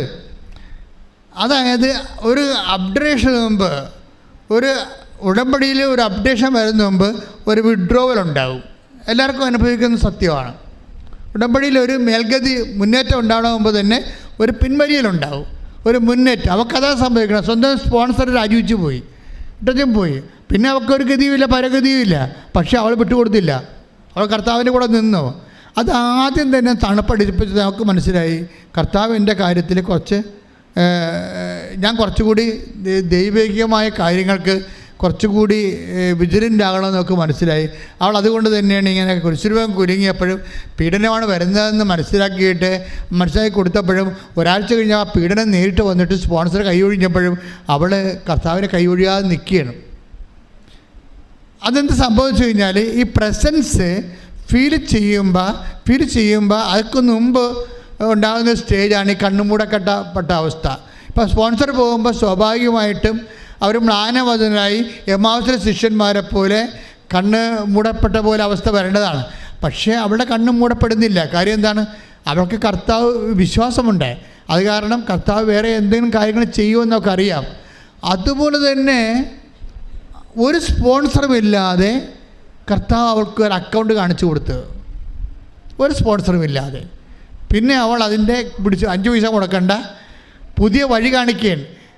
നമ്മളിപ്പോൾ സ്വന്തം സ്വഭാവം കാണിച്ചിരുന്നെങ്കിൽ ഇപ്പോൾ പണി മേടിച്ചു തരാം. അത് ശില്പയുടെ സാക്ഷ്യം നിങ്ങൾ കേൾക്കണം. ഇതെങ്ങനെ ഗ്രോത്ത് ചെയ്യണമെന്ന് നോക്കണം. ഇതെങ്ങനെ ഗ്രോത്ത്, അതായത് ദൈവം നേരിട്ട് ഏറ്റെടുക്കാൻ വേണ്ടി തീരുമാനിക്കുമ്പോഴാണ് മറ്റതെല്ലാം തല്ലിക്കെടുത്തി കളയണത്. പറഞ്ഞു മനസ്സിലായില്ലേ? സൂര്യൻ തണുത്തു പോകും, സൂര്യൻ ഇരുണ്ടു പോകും, നക്ഷത്രങ്ങളെ പ്രകാശം തരത്തില്ല, ചന്ദ്രൻ തണുത്തു പോകും, അനന്തരം മനുഷ്യപുത്രൻ സർവ്വമഹത്വത്തോടു കൂടി എഴുന്നള്ളി വരും. അങ്ങനെയല്ല വചനം. മത്തായി 24:29. അക്കാലത്തെ പീഡനങ്ങൾക്ക് ശേഷം പൊടുന്നനെ സൂര്യൻ ഇരുണ്ടുപോകും, ചന്ദ്രൻ പ്രകാശം തരികയില്ല, നക്ഷത്രങ്ങൾ ആകാശത്തിൽ നിന്ന് നിപതിക്കും, ആകാശശക്തികൾ ഇളകുകയും ചെയ്യും. അപ്പോൾ ആകാശത്തിൽ മനുഷ്യപുത്രൻ്റെ അടയാളം പ്രത്യക്ഷപ്പെടും. ഭൂമിയിലെ സർവ്വഗോത്രങ്ങളും വിലപിക്കുകയും മനുഷ്യപുത്രൻ വാനമേഘങ്ങളിൽ ശക്തിയോടും മഹത്വത്തോടും കൂടെ വരുന്നത് കാണുകയും ചെയ്യും.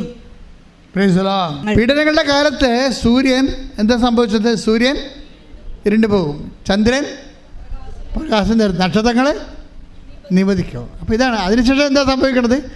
അതിനുശേഷമാണ് സംഭവിക്കുന്നത് വലിയ സംഭവം. എന്താണ്? മനുഷ്യപുത്രൻ സർവ്വമഹത്തോടെ എഴുന്നള്ളി വരും. അതൊക്കെ മുമ്പ് എന്താ വരും? ജോലി പോകും. മനസ്സിലായില്ലേ? ഭർത്താവിന് സംശയമാകും, മക്കൾ ചിലപ്പോൾ സ്റ്റാമ്പ് ഒട്ടിച്ച് പോലീസ് കേസിൽ അകപ്പെട്ടു പോകും, നക്ഷത്രങ്ങൾ നിവധിക്കും. അല്ല, ക്ലിയർ അല്ലേ സംഭവം? നിങ്ങളുടെ അനുഭവങ്ങളും വചനങ്ങളും തമ്മിൽ കറക്റ്റ് ചെയ്ത് നോക്കണം. കർത്താവ്, അതായത് ചിലപ്പോഴും നമ്മുടെ ജീവിതത്തിൽ നെഗറ്റീവ് ഇതുപോലെ സംഭവിക്കും. ഭർത്താവല്ലേ സൂര്യൻ, അല്ലെങ്കിൽ കുടുംബത്തിൽ നമ്മളെ സഹായിച്ചു കൊടുക്കുന്ന ജോലിയല്ലേ സൂര്യൻ. അപ്പം ഇങ്ങനെ ഓരോ സമയത്തും ഈ സംഭവം നടക്കുമ്പോൾ നിങ്ങളെന്താ വിശ്വാസം എന്താ വിചാരിക്കേണ്ടത്? മനുഷ്യപുത്രൻ നേരിട്ട് വരാൻ ഇടയായി. ഇനി സൂര്യനല്ല പ്രകാശം തരേണ്ടത്, ചന്ദ്രനല്ല. The Lord God will be their light, like the word of God. ശ്രുതികടേ ശ്രുതികടേ. Hallelujah hallelujah hallelujah hallelujah. യേശുവേ നന്ദി. Hallelujah hallelujah hallelujah hallelujah hallelujah. യേശുവേ സ്തുതി. Hallelujah hallelujah. കർത്താവ് നിന്റെ ആഗമനമാണ്. Hallelujah hallelujah hallelujah hallelujah. വലിയ ബോധ്യം ഞങ്ങൾക്ക്. യേശുവേ നന്ദി. Hallelujah hallelujah hallelujah hallelujah hallelujah hallelujah. യേശുവേ സ്തുതി. ഹല്ലേലൂയ. വെളിപാട് 21:23. വെളിപാട് 21:23. നഗരത്തിന് പ്രകാശം നൽകാൻ, ഇത് പറഞ്ഞ നഗരത്തിന് പ്രകാശം നൽകാൻ സൂര്യന്റെയോ ചന്ദ്രന്റെയോ ആവശ്യമുണ്ടായിരുന്നില്ല. ദൈവ തേജസ് അതിനെ പ്രകാശിപ്പിച്ചു. അതിന്റെ ദീപം കുഞ്ഞാടാണ്.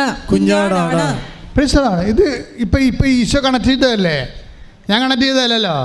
നിങ്ങളോട് കർത്താവ് സംസാരിക്കുകയാണ്. എന്താ സംസാരിക്കണത്? ചിലപ്പോഴും ശില്പയ്ക്ക് സംഭവിച്ച പോലെ സ്പോൺസർ അസ്തമിക്കാം. മനസ്സിലായില്ലേ? സൂര്യൻ ഇരുണ്ടു പോകാം. നിങ്ങളെ സഹായിക്കാമെന്ന് പറഞ്ഞ ചന്ദ്രൻ ചിലപ്പോൾ നിങ്ങളുടെ നാട്ടുകാരോ വീട്ടുകാരോ സ്വന്തപ്പെട്ടവരോ പാർട്ടിക്കാരോ ആരെങ്കിലും ആയിരിക്കും, ബാങ്കുകാരായിരിക്കും. ചന്ദ്രൻ പ്രകാശം തരത്തില്ല, ലോണ് തരത്തില്ല. ക്ലിയർ അല്ലേ? നമ്മുടെ ജീവിതാനുഭവമാണിത്. ഇങ്ങനെ വരുമ്പോൾ എന്താണ് ചെയ്യേണ്ടത്? ഇങ്ങനെയുള്ള കാലഘട്ടങ്ങളിൽ എന്താണ് ചെയ്യേണ്ടത്? ഈ ഇരുട്ടിൻ്റെ യുഗം, സ്രോതസ്സുകൾ, സൂര്യൻ, ചന്ദ്രൻ ഇതൊക്കെ അസ്തമിക്കുമ്പോൾ എന്താണ് ഇതിൻ്റെ ഇടയ്ക്ക് നമുക്ക് ചെയ്യാനുള്ളൊരു കാര്യമുണ്ട്. മനസ്സിലായി? ഈ ടൈം കഴിഞ്ഞു പോകും. പക്ഷേ ഈ ടൈമിൽ നമുക്ക് ചെയ്യാൻ കുറച്ച് കാര്യമുണ്ട്. എന്താണ് അത് കാര്യം? ഇങ്ങനെ ഘട്ടങ്ങൾ പെരുകുമ്പോൾ എന്താണ് നമ്മൾ ചെയ്യേണ്ടത്? ലുക്ക 21:13 എടുത്ത്. 21:13 നിങ്ങൾക്ക് ഇത് സാക്ഷ്യം നൽകുന്നതിനുള്ള അവസരമായിരിക്കും. എന്ന് പറഞ്ഞ നിങ്ങൾക്കിത് സാക്ഷ്യം നൽകുന്നതിനുള്ള അവസരമായിരിക്കും. അല്ല സ്പോൺസർ പോയെന്നും പറഞ്ഞ്, അല്ലെങ്കിൽ മകളുടെ കല്യാണം മാറിയെന്നും പറഞ്ഞ് അപ്പം പോയി 2 പെഗ്ഗെടുത്ത് BC വന്ന് കിടന്നിട്ട് കാര്യമില്ല. ഇതൊക്കെ ജീവിതത്തിലല്ല. നിങ്ങളിത് കാര്യം ഇരുട്ടുകൊണ്ട് കൂട്ടടക്കാൻ നോക്കണാണേ. എത്ര കാലം കൂട്ടടക്കും? എന്തെങ്കിലും ജീവിതത്തിൽ തകർച്ച വന്നു കഴിഞ്ഞാൽ ഉടനെ അതിൻ്റെ പേരിൽ കുപ്പിക്കൂട്ടം ഉണ്ടാക്കിയിട്ടൊരു കഥയുമില്ല. അങ്ങനെ ഇരുട്ടുകൊണ്ട് ഈ വെള്ളം കുടിക്കണവർ ഇനി ദാഹിക്കും. അല്ലേ? 4:13 എടുത്ത് ശ്രദ്ധിക്കട്ടെ. Hallelujah hallelujah hallelujah hallelujah hallelujah. യോഹന്നാൻ 4:13 ശ്രദ്ധിക്കട്ടെ. യേശുവേ നന്ദി. Hallelujah hallelujah hallelujah. യോഹന്നാൻ 4:13 യേശു പറഞ്ഞു ഈ വെള്ളം കുടിക്കുന്ന ഏവനും വീണ്ടും ദാഹിക്കും. എന്താ പ്രശ്നം വെച്ച് കഴിഞ്ഞാൽ നമ്മുടെ ജീവിതത്തിൽ തകർച്ച ഉണ്ടായെന്ന് വിചാരിച്ചോ? തകർച്ച ഉണ്ടായി. ഇപ്പം ഇന്നലെ ഒരു ചേട്ടത്തി എന്നോട് പറഞ്ഞേ, അച്ഛാ വാടകക്കാരുമായിട്ട് ചീട്ടൊക്കെ ഒപ്പിടാൻ വേണ്ടി പോയി പക്ഷേ ഒപ്പിട്ട ദിവസം പിറ്റേ ആഴ്ച ഭർത്താവ് മരിച്ചു. ഇപ്പോൾ വാടകക്കാർ ഇറങ്ങണില്ല അവിടുന്ന്. അവർ ഞങ്ങൾ വിളിച്ചിട്ട് പോലും എടുക്കണില്ല. ഇരുട്ടായി അല്ലേ? സൂര്യനും പോയി, ചന്ദ്രനും പോയി, ഇരുട്ടായി. തീർച്ചയായിട്ടും ഉടമ്പടിയിൽ അമ്മ നേരിട്ട് ചെന്ന് അവർ ഇറക്കും. ശ്രദ്ധിക്കട്ടെ. Hallelujah hallelujah hallelujah hallelujah. യേശുവേ നന്ദി. ഹല്ലേലൂയ. എൻ്റെ മക്കൾ, അപ്പോൾ ഇതുപോലെ ഉണ്ടാകുമ്പോൾ ഓർക്കേണ്ട വിഷയം ഇതാണ്. ഇത് അമ്മയ്ക്ക് ഏൽപ്പിക്കണം. പിന്നെ നിങ്ങളെന്ത് അമ്മയ്ക്ക് ഏൽപ്പിച്ചിട്ടുണ്ട്, ഞാൻ ഉടമ്പടി ചെയ്തിട്ടുണ്ടെന്ന് പറഞ്ഞ് വീട്ടിൽ കുത്തിയിരിക്കരുത്. നിങ്ങൾക്കിത് സാക്ഷ്യം വഹിക്കുന്നതിനുള്ള അവസരമായിരിക്കും. അവിടെയാണ് നിങ്ങൾ പരാജയപ്പെട്ടു പോണത്. സൂര്യൻ തണുത്തു പോയാലും, നക്ഷത്രം ചന്ദ്രൻ പ്രകാശം തന്നില്ലെങ്കിലും, നക്ഷത്രങ്ങൾ വീണു പോയാലും, പക്ഷേ ദൈവം നിങ്ങളെ കൈവിടത്തില്ല. അതാണ് ശില്പയോട് പറയണത്.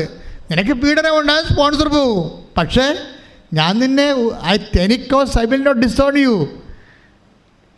കാര്യം എന്താണ്? ദ ലോർഡ്, അതായത് at any cost I will not disown you. Take the bed of God. ശ്രദ്ധിക്കട്ടെ. Hallelujah hallelujah hallelujah hallelujah hallelujah. യേശുവേ നന്ദി. ഹല്ലേലൂയ ഹല്ലേലൂയ ഹല്ലേലൂയ. എബ്രായർ 13:5 ഞാൻ നിന്നെ ഒരു വിധത്തിലും അവഗണിക്കുകയോ ഞാൻ നിന്നെ ഒരു വിധത്തിലും അവഗണിക്കുകയോ ഉപേക്ഷിക്കുകയോ ഇല്ല എന്ന് അവിടുന്ന് പറഞ്ഞിട്ടുണ്ടല്ലോ. അതാണ് പ്രശ്നം. അതുകൊണ്ടാണ് നമ്മൾ സാക്ഷ്യം വഹിച്ച് ജീവിക്കണത്. ഇനി അപ്പം തന്നെ നിന്നെ നമ്മുടെ മരിച്ചു പോയാലും നിങ്ങൾക്കറിയാമല്ലോ, അമ്മ തന്നെ നമ്മുടെ ജീവിതത്തിൽ നിന്ന് മറഞ്ഞു പോയാലും ഇതൊക്കെ സംഭവിക്കാൻ സാധ്യതയുള്ള കാര്യങ്ങളാണ്. ഞാൻ 10ാം ക്ലാസ്സിൽ പഠിച്ചുകൊണ്ടിരിക്കുന്ന സമയത്ത്, പരീക്ഷ എഴുതിക്കുന്ന സമയത്ത് എൻ്റെ അപ്പം മരിച്ചു പോയത്. ഇതൊക്കെ സ്വാഭാവികമായിട്ട് സംഭവിക്കാൻ സാധ്യതയുള്ള കാര്യങ്ങളാണ്. അക്കാലങ്ങളിൽ നമുക്ക് കുറച്ച് വിഷമവും ഭയങ്കര വേദനയൊക്കെ എനിക്കുണ്ടായിരുന്നു. പക്ഷേ അപ്പം പഠിപ്പിച്ചിരുന്ന പ്രാർത്ഥന എൻ്റെ കൂടെ ഉണ്ടായിരുന്നു. ഞാനാ പ്രാർത്ഥിച്ചത് തന്നെയാണ് അതിനെ അതിജീവിച്ചത്, ആ സിറ്റുവേഷൻ അതിജീവിച്ചത്. ഒറ്റക്കാണ് പോയി സെമിനാരി ചേർന്നത്. ഇപ്പോഴേക്ക് മനസ്സിലായി ഞാൻ ഒറ്റക്കല്ല പോയെന്ന്. ഞാൻ ഇടയ്ക്കൊക്കെ പറയും ഒറ്റക്കാണ് പോയെന്ന്. നിക്കറൊക്കെ ഇട്ട് ഒറ്റക്ക് പോയി സെമിനാരി ചേർന്ന്. ആ ഒറ്റക്കല്ല പോയത്, എൻ്റെ കൂടെ എൻ്റെ കർത്താവ് ഉണ്ടാവും തീർച്ചയായിട്ടും. എനിക്കന്ന് കർത്താവ് ഉണ്ടെന്ന് അറിയത്തില്ല, അതാണ് കുഴപ്പം. നമ്മൾ വിശ്വസിച്ചാലും ഇല്ലെങ്കിലും അവൻ നമ്മുടെ കൂടെ ഉണ്ടാവും. കാര്യം നീ വിശ്വസിച്ചില്ലെങ്കിലും ഞാൻ നിൻ്റെ കൂടെ ഉണ്ടാവുമെന്ന് വചനമുണ്ട്. നീ വിശ്വസിച്ചില്ലെങ്കിലും ഞാൻ നിൻ്റെ കൂടെ ഉണ്ടാവും. അതായത് നമ്മളുടെ ജീവിതത്തിൽ വിശ്വസിച്ചില്ലെങ്കിൽ പോലും കൂടെയുള്ള ദൈവത്തെ വിശ്വസിച്ച് കഴിയുമ്പോൾ നമുക്ക് കൂടുതൽ അനുഭവവേദ്യമാകും. എപ്പോഴും നമ്മൾ ശ്രദ്ധിക്കേണ്ടത്, അച്ഛൻ മുമ്പ് പറഞ്ഞില്ലേ, പുറപ്പാടിൻ്റെ 21 വായിച്ചില്ലേ, the Lord God will be there light. വെളിപാടിൻ്റെ പുസ്തകത്തിൽ, അതായത് നമ്മൾ ആദ്യം വായിച്ചത് എന്താണ്? ചന്ദ്രൻ പ്രകാശം തരത്തില്ല, നക്ഷത്രങ്ങൾ നിബന്ധിക്കും. അതൊക്കെ മത്തായി ശ്രീകാട് സുവിശേഷം അല്ലേ, 24-ാം അധ്യായം 29-ാമത്തെ വാക്യം. അപ്പോൾ സൂര്യൻ തണുത്ത് പോകാം, നക്ഷത്ര പ്രകാശം തരാതിരിക്കാം. അപ്പോൾ അതിന് സബ്സ്റ്റിറ്റ്യൂട്ടായിട്ട് എന്ത് സംഭവിക്കും? അതിൻ്റെ സബ്സ്റ്റിറ്റ്യൂട്ട് എന്താണ്? നമ്മുടെ മാനുഷ്യവും ഭൗതികവും പദാർത്ഥമാത്രവുമായിട്ടുള്ള സപ്പോർട്ടുകൾ നഷ്ടപ്പെടുമ്പോൾ അതിന് പകരം എന്ത് സംഭവിക്കും? The Lord God will be there light. ദൈവമായ കർത്താവായിരിക്കും നഗരത്തിന് പ്രകാശം നൽകണത്. അതാണ് 21-23 എന്താ നമ്മൾ വെളിപാടിൻ്റെ പുസ്തകം വായിച്ചത്. ആരാണ്? ദൈവമായ കർത്താവ് തന്നെയായിരിക്കും. അപ്പോൾ നമ്മളുടെ ദൈവമായ കർത്താവ് നമ്മുടെ വിഷയം നേരിട്ട് ഏറ്റെടുക്കാൻ നേരത്താണ് നമ്മുടെ ഭൗതികമായിട്ടുള്ള സപ്പോർട്ടുകളെ ഒക്കെ സപ്പോർട്ടല്ലാതായി മാറണമെന്ന് യഥാർത്ഥ വിശ്വാസി വിവേചിച്ച് മനസ്സിലാക്കണം. ഞാൻ എപ്പോഴും പറയാറുണ്ട്, and faith is an intelligent affair. അതൊരു ഇമോഷണൽ വിഷയമല്ലേ. നമ്മൾ ഭക്തി, പ്രാർത്ഥന, വിശ്വാസം എന്നൊക്കെ പറയുമ്പോൾ വെറുതെ ഇമോഷണലായിട്ട് എടുത്ത് കളയും. ചുമ്മാ ഞരമ്പ് രോഗികളുടെ എന്തോ മസ്ത്രകം ചെയ്യാൻ കളിയാണെന്ന് വിചാരിക്കും. അതല്ല സംഭവം. ഇതിന് വളരെ ഷെയർ മാർക്കറ്റ് ചെയ്യണ പോലെ ബുദ്ധിപരവും തന്ത്രപരവും അനുഭവജ്ഞാനം കൊണ്ടും വളരെ ശ്രദ്ധയോടെ ചെയ്യേണ്ട ഒരു കാര്യമാണ്. എന്ന് വെച്ച് കഴിഞ്ഞാൽ നമ്മൾ വിളക്ക് കെട്ടുപോകുന്നു, സൂര്യൻ്റെ നമ്മുടെ യഥാർത്ഥ സ്രോതസ്. അതുകൊണ്ട് ജീവിതം അവസാനിക്കണില്ല മക്കളെ. ഒരു വഴി അങ്ങ് അടഞ്ഞു വരുമ്പോൾ കർത്താവ് വേറെ വഴി തുറക്കുമെന്ന് ബൈബിളിലൊന്നുമില്ല. പക്ഷേ ബൈബിളിൽ അതിനേക്കാൾ വലിയ കാര്യങ്ങളുണ്ട്. മനുഷ്യൻ്റെ പഴഞ്ചൊല്ല് പോലെയല്ല ബൈബിള്. അതൊക്കെ പറ്റുന്ന ആൾക്കാർ ചുമ്മാ വർത്തമാനങ്ങളിങ്ങനെ കുറേ ആൾക്കാർ പറഞ്ഞ് കപട ആശ്വാസം നൽകും. അതൊന്നുമല്ല. കർത്താവിൻ്റെ വഴി നമുക്ക് വിശ്വാസയോഗ്യമാണ്. എന്ന് വെച്ച് കഴിഞ്ഞാൽ നമ്മൾക്ക് എന്താണ് റോള്? ഇങ്ങനെ ഒരു ദിവസം ഒരു കാലത്ത് നമ്മുടെ ജീവിതം, നമ്മുടെ ഭർത്താവ് മരിച്ചു, അല്ലെ ഭാര്യ മരിച്ചു, പക്ഷേ എന്താ നമ്മുടെ അല്ലെങ്കിൽ മക്കൾ പഠിച്ചുകൊണ്ടിരിക്കുകയാണ്. നിങ്ങൾ ഓർക്കണം, ഇതെല്ലാം ആദ്യം അറിയണത് ആരാണ്? നിങ്ങളാണോ? ഭർത്താവ് മരിക്കുമെന്ന് ആദ്യം അറിയണത് ആരാണ്? നിങ്ങളാണോ? അല്ല, ആദ്യം അറിയണം ദൈവമല്ലേ. അപ്പോൾ ദൈവത്തിൻ്റെ കയ്യിൽ സൊല്യൂഷനില്ലേ? ദൈവത്തിൻ്റെ കയ്യിൽ സൊല്യൂഷൻ ഉണ്ടല്ലോ അതിൻ്റെ. അപ്പോൾ അതുകൊണ്ട് ഈ മ്ലാനമതനരായി നടന്നു കഴിഞ്ഞാൽ, ഞാൻ വിധവയാണ് എന്നൊക്കെ പറഞ്ഞാൽ ചിലക്ക് വെള്ളസാരി കൊടുത്ത് നടക്കുകയല്ലേ. ഭർത്താവ് മരിച്ചില്ലെങ്കിലും വെള്ളസാരി കൊടുക്കുന്ന ആൾക്കാരുണ്ട്. അത് പോട്ടെ. അത് എന്താ പ്രശ്നം വെച്ച് കഴിഞ്ഞാൽ, ഇങ്ങനെ മ്ലാനമതന നടക്കുന്ന സുവിശേഷ വിഹിതമല്ല. മനസ്സിലായില്ലേ? എൻ്റെ കർത്താവിന് എൻ്റെ കാര്യത്തിൽ പുതിയ തീരുമാനം വരാൻ പോകുന്നു. അതുകൊണ്ടാണ് പഴയ തീരുമാനമൊക്കെ അതെടുത്ത് മാറ്റുന്നത്. പഴയതെല്ലാം എടുത്ത് മാറ്റും. അപ്പം പുതിയ തീരുമാനം വരാൻ പോകുന്നു. എന്താണ്? ദൈവം തന്നെ നേരിട്ട് എൻ്റെ കാര്യം ഏറ്റെടുക്കാൻ പോകണം. അതാണല്ലോ ഇപ്പോൾ ശില്പക്ക് സംഭവിച്ചത്. നേരിട്ട് ഏറ്റെടുത്ത് ഒരു സ്പോൺസറും ഇല്ലാതെ ഞാനാണ് നിൻ്റെ സ്പോൺസർ എന്ന്.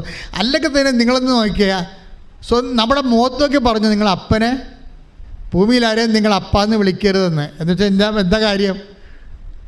ഭൂമിയിൽ നിങ്ങൾ ആരെയും അപ്പാന്ന് വിളിക്കാമെന്ന് ഈശോ പറഞ്ഞിട്ടില്ലേ?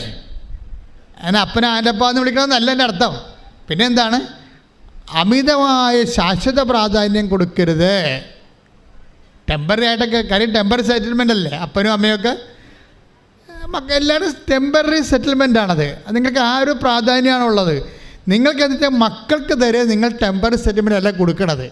നിങ്ങളുടെ വിഷയത്തിൽ വന്ന വിഷയം നിങ്ങൾ കുടുംബ പ്രാർത്ഥന ചെല്ലുന്ന സമയത്തും കുർബാനയ്ക്കിരിക്കുന്ന സമയത്തും എൻ്റെ മക്കളോ എൻ്റെ ആടോ എൻ്റെ പശുവോ എന്ന് പറയുമ്പോൾ അതിൻ്റെ അർത്ഥം ശാശ്വതമായ പ്രാധാന്യം പശുവിന് കൊടുക്കുന്നുണ്ടെന്നാണ്. നിങ്ങൾ പാല് കുടിച്ച് തന്നെ മരിക്കും, ഒരു സംശയമില്ല.